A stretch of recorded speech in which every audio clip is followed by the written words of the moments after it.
sat on the bench for. I was in the game on 4 inches. Coach put me in the game on 4 inches.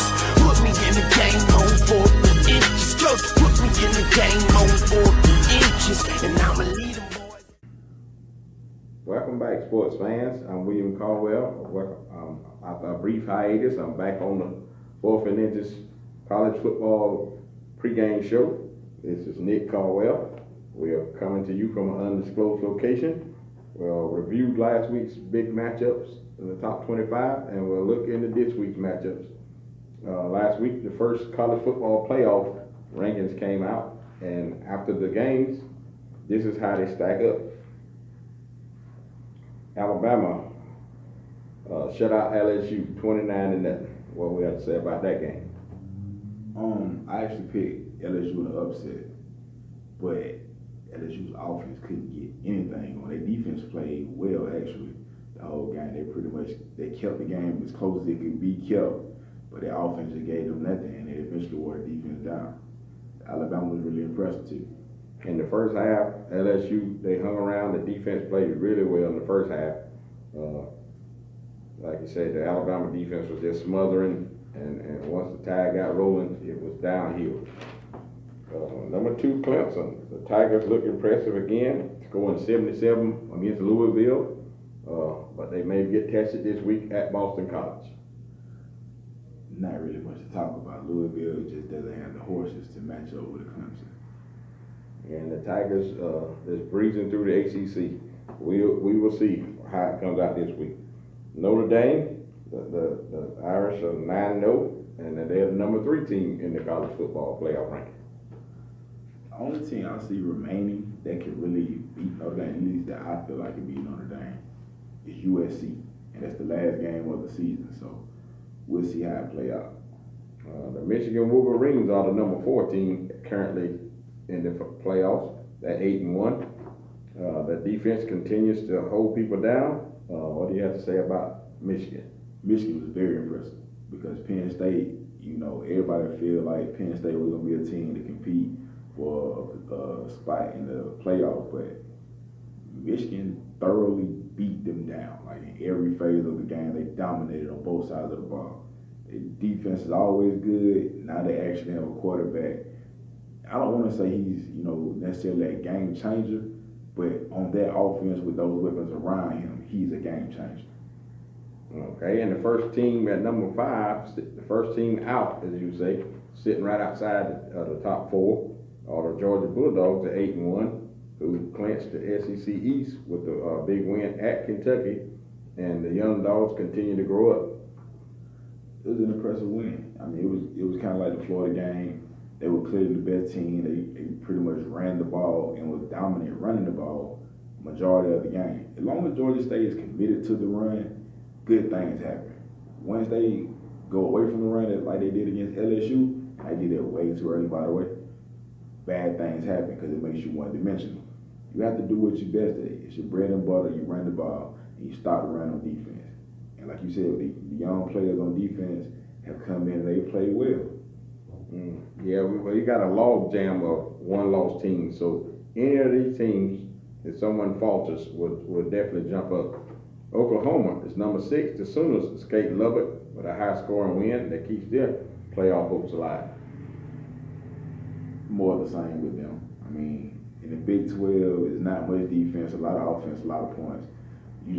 It's like almost every week is one of those games where whoever has the ball last wins. You sing the same thing with Virginia and Texas. And don't look now, but the Washington State Cougars are 8-1, and the only Pac-12 team with the playoffs hopes still intact. Yeah, but they still have to play Washington at the end of the year. Yeah, but they're still alive as of now. As of right now, yeah. Number 8, West Virginia. The Mountaineers went for the big 2-point conversion and pulled it off and stunned the Texas Longhorns to remain in the hunt. That was a big win. That was a big call. Dana Holgorsen said they had already determined they were going to go for 2, and that's a big risk, risk reward. It turned out in their favor, and that's great. They still got to finish the season though. Right now, they look good right now, and everything's in front of them. I love the call going for 2, by the way. Sometimes it's just a feel that a coach has to have in the moment, the momentum of the game, and it worked for them. I don't think they would have went overtime either. And sometimes it's the play call also. It's a great play call. Yeah. Ohio State 8-1. They had a close scare against Nebraska. Really, Ohio State's not playing up to their level, but they're still winning. Yeah, they underachieved. I mean, they 8-1. Their record says they're great, but if you watch them play, this is not the same Ohio State team that we thought we were going to get this season. That being said, though, they just like West Virginia. Everything's still in front of them. They still control their own destiny to a certain extent. If they went out, they were required to beat Michigan and win the Big Ten. They still might get in the playoffs. The LSU Tigers come in at number 10 with 7-2 record, but of course losing to Alabama and their earlier loss in the year to Florida, the Tigers will be on the outside looking out of the college football playoff, but could still be in the line for a New Year's Day bowl. Yeah, and I think they will make a New Year's Day bowl, but it's not what they were hoping for. They were hoping to get into the playoff, but with the schedule that they had and the team that they had, I feel like they got everything out of it that they could. They had the toughest schedule in the country coming into the season. I mean, they've already played 4, 5 top 10 teams this year. Yeah, I think the loss to Florida, more so than the loss to Alabama, is going to be the one that really hung them the rest of the year. Definitely, but Florida was a top 10 team at one point too. Yeah, they're not that level. University of Central Florida, they at number 11, undefeated once again. The committee just won't put them in the top 6 at all. I mean, do you think they deserve to be in the top 6? Because it's more than just your record. Okay, you're undefeated, but who did you play? And how did you play against those teams? They've been in a lot of dog fights this year. They winning, but nothing about what they've done so far says that you're better than Washington State, or that you're better than Ohio State, or Georgia, or Notre Dame, or really anybody in front of them. Yeah, but nothing says you're worse. And as Aretha Franklin would say, just need a little RESPECT. If you want it, you gotta get it. You gotta earn it. You can't do nothing but beat the people on your schedule. Kentucky 7-2, 10-2 season is still on the table for the Wildcats, and a senior laden team who's really been the surprise of the SEC. What do you have to say about the Wildcats? Kentucky is another team like LSU. Like, I didn't really expect them to be this good. Even though they had all the senior leadership coming back, especially with Benny Snell. Benny Snell is so underrated. The man is a great running back. He's not just good, he's great. I mean, this is his 3rd consecutive season with 1,000 yards rushing. That's hard to do, especially in the SEC. So I feel like they deserve all the respect that they get. I mean, they're getting the most out of the team that they have right now. They're another team like LSU, they still might end up in the New Year's Day 6 bowl, but they won't win the SEC. They won't go to the national title, but I feel like they shouldn't feel bad about the season that they have. Nothing against Benny Snell. He is a great back, but Kentucky is much underrated along the lines of scrimmage. This team is really good up front on defense and offense. The Mississippi State Bulldogs are number 13. Their defense now has the challenge of trying to slow down the Alabama Crimson Tide at 6-3. It's gonna be a tough one for them. It's gonna be tough. Their defensive line is really good though, like really, really good. But outside of that, it's not really much to brag about. Their defense is pretty good, especially up front. Their offense is seem to get themselves in a rhythm here lately, especially with Nick Fitzgerald taking the ball and running more. He seems more comfortable with that, so hopefully they can continue. They can get the read option going. He can hit a few passes and they can keep this game close. Because anything can happen in a close game. Mississippi State will definitely have to throw the ball down the field to beat Bama, and they would have to hit on some of those big throws. Of course, Nick Fitzgerald can run the ball, but Alabama will concentrate on shutting the run down and forcing to be one-dimensional and throw it over the top and throw the ball in the tight windows, and that's what it's going to come down to. And none of that is going to be good for the Mississippi State Bulldogs. But it can be done. There's always a chance. Syracuse 7-2, like Kentucky. The Orange are a surprising team. They are still dreaming of a 10-win season. They could get them. It's possible. You know, I don't know who all they have remaining on their schedule, but they look decent. You know, from the few times I watched them play, they actually should have won the game against Clemson. They controlled the game from the beginning to end. And I know everybody's gonna say, "Well, Trevor Lawrence got hurt." When Trevor Lawrence was in the game, they were dominant then as well. So it's not that. They're really good. Like, they just really good this year. Okay, and Florida Gators 6-3, but a terrible loss to Missouri after losing Georgia, back-to-back losses in the East. Really dampened the Gators' spirit. Florida's another team I didn't think would be as good as they are coming into the year. Their defense was always good, their offense was always lacking.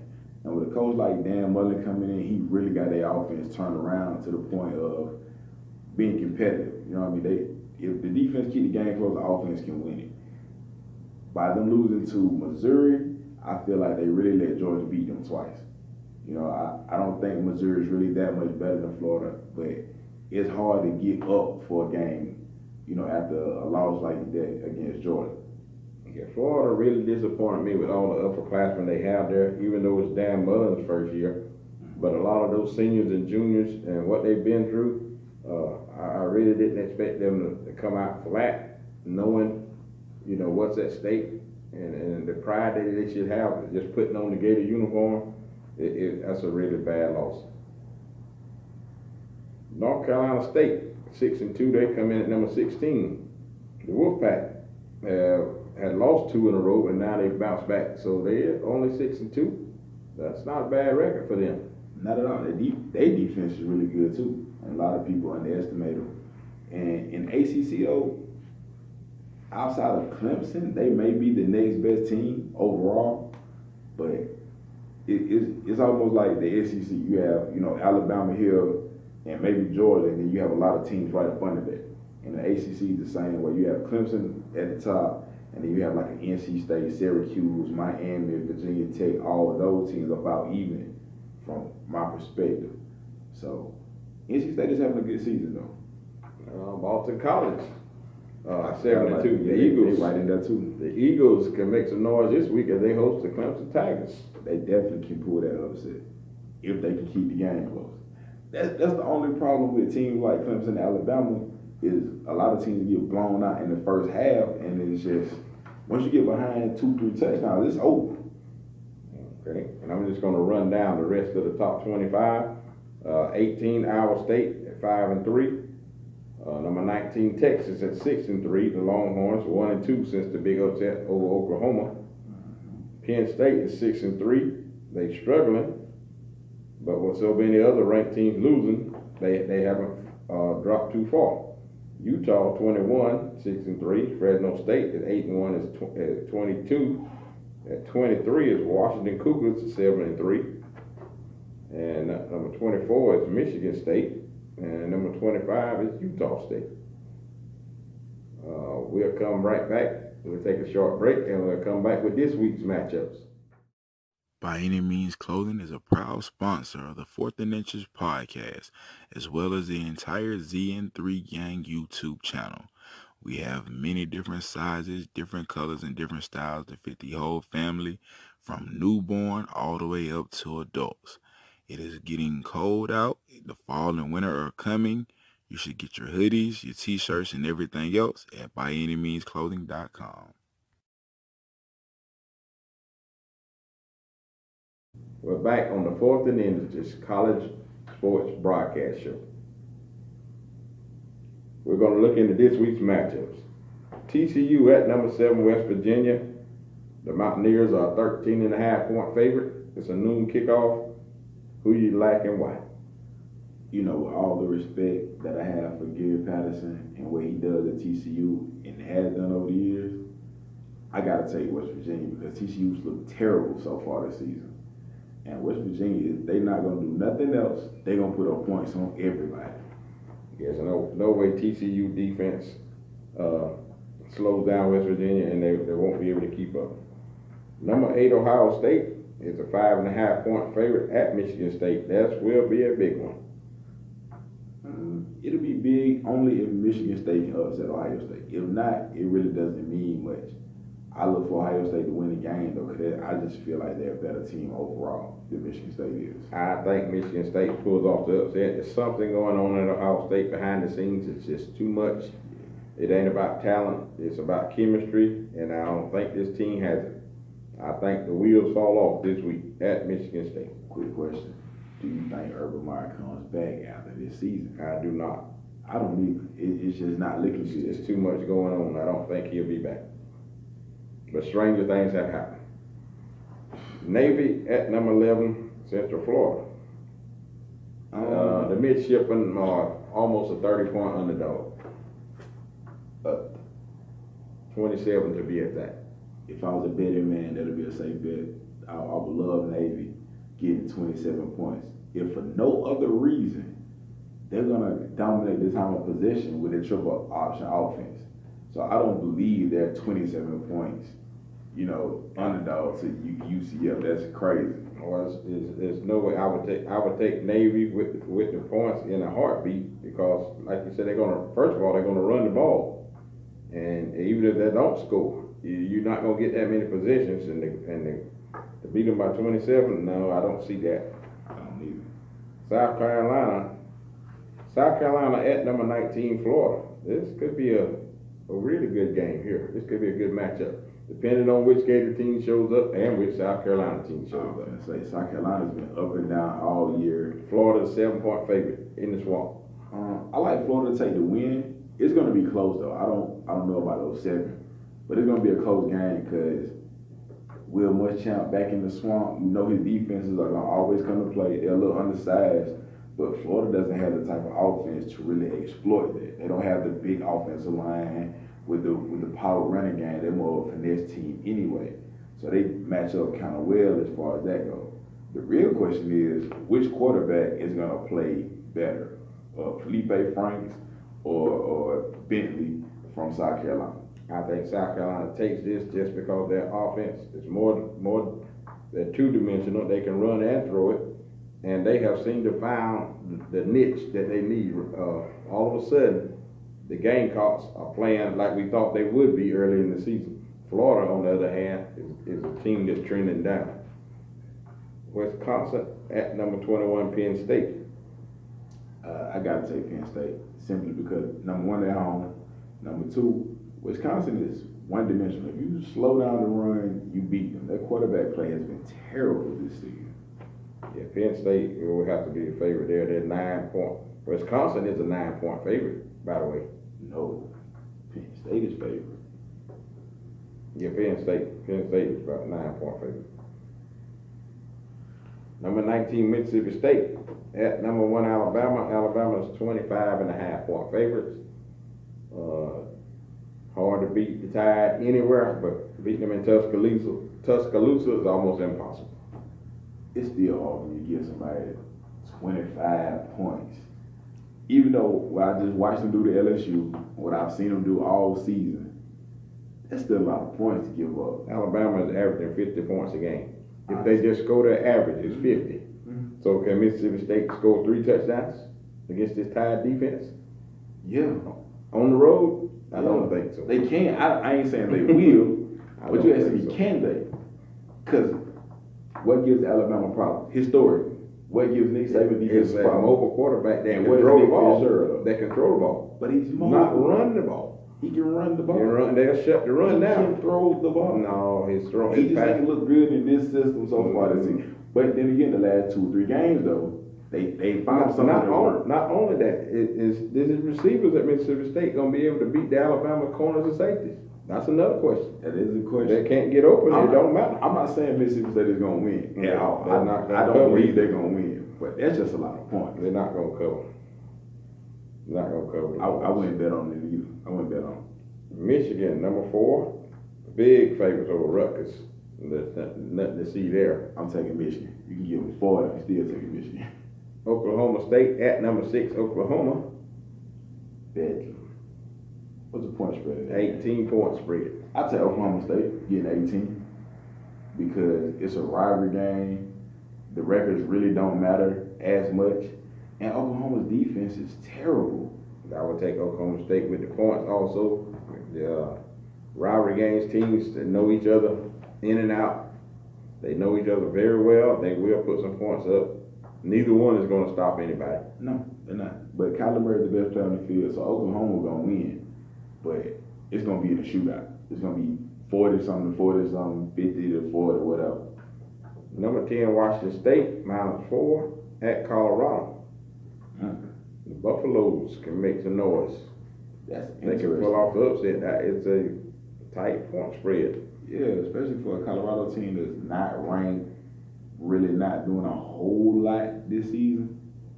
I got to say Washington State to win the game and cover the points. Yeah, that would be the way I would lean. Number 12, Kentucky at Tennessee. Kentucky is a 3-point favorite in Knoxville, but this could be tricky. The Volunteers have been playing pretty good lately. Give me Kentucky. And I give you the 3. Well, Tennessee is such a young team, and Kentucky, they know who they are. Tennessee's still searching for an identity. This is true. Baylor at number 23, Iowa State. Nothing to see there. San Jose State at number 14, Utah State.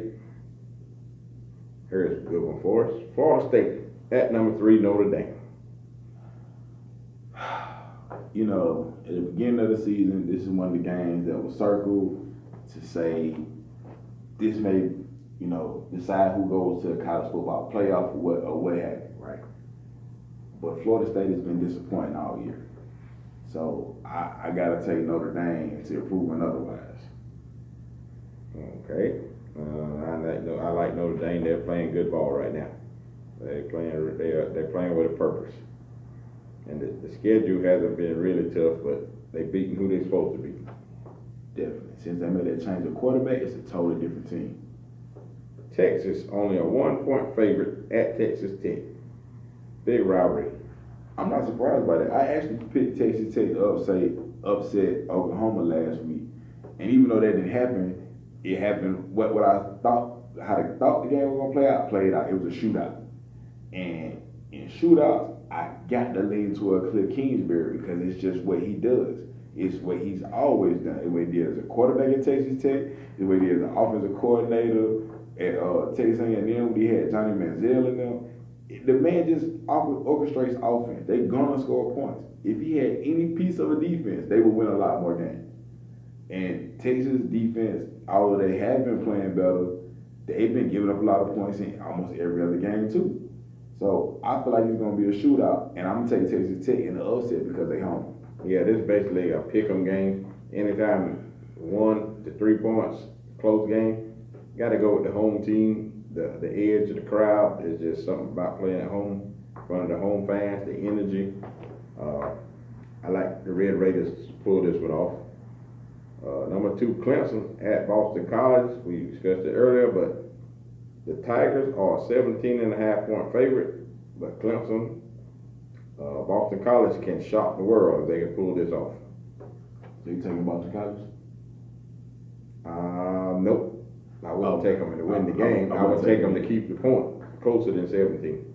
As long as ETN, the running back from Clemson, is healthy and playing, I'm taking Clemson. Trevor Lawrence get a lot of hype, a lot of publicity, which I don't think all that's deserved at this point. He's playing pretty good, though. A defensive line gets all the publicity they deserve, and that's great. But to me, they have the best running back in the country right now. At least he's playing like it this season. Well, it's hard to say because he's going against them ACC defenses. I don't know if he be getting no yards in the SEC against the defenses there. We'll find out when the playoffs come. True, but so far this season, he's been the best running back in the college football. Yeah, it all depends on who you're playing against also. Yeah. Save the best for last. Auburn at number 5, Georgia. The Dogs are 13.5-point favorite. I like Georgia in this game, and I also like Georgia to cover. I believe if you stop Auburn's run game, you pretty much stop Auburn.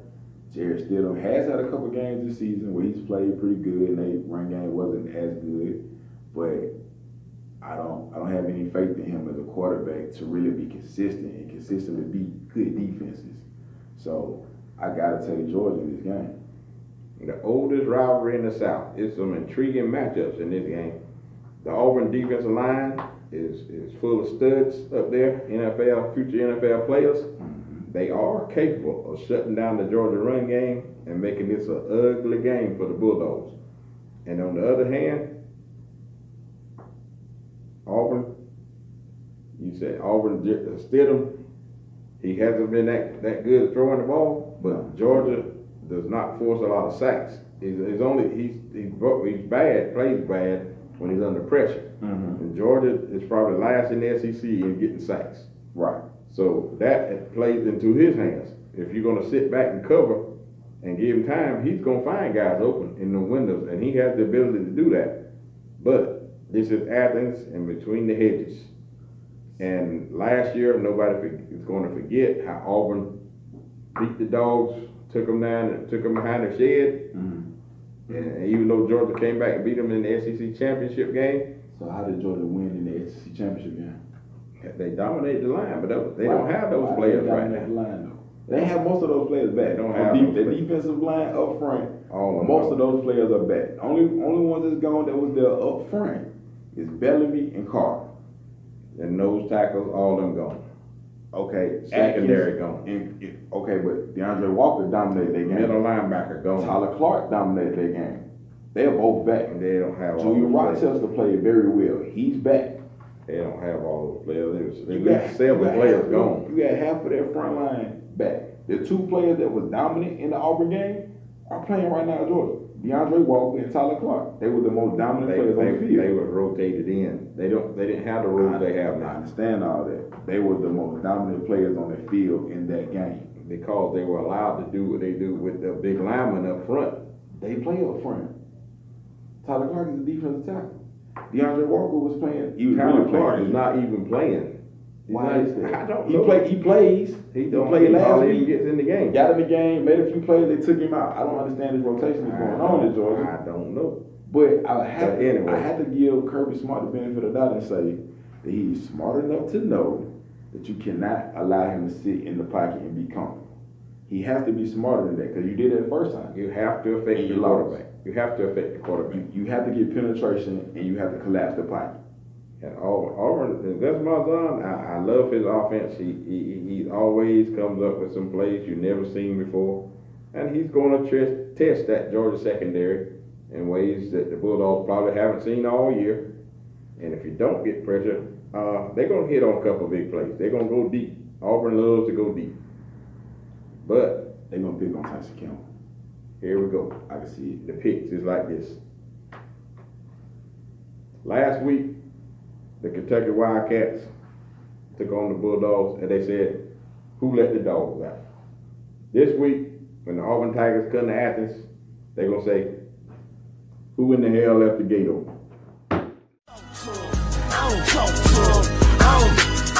to them boys that sat on the bench before. I was in the game on 4 inches. Coach put me in the game on 4 inches. Put me in the game on 4 inches. Coach put me in the game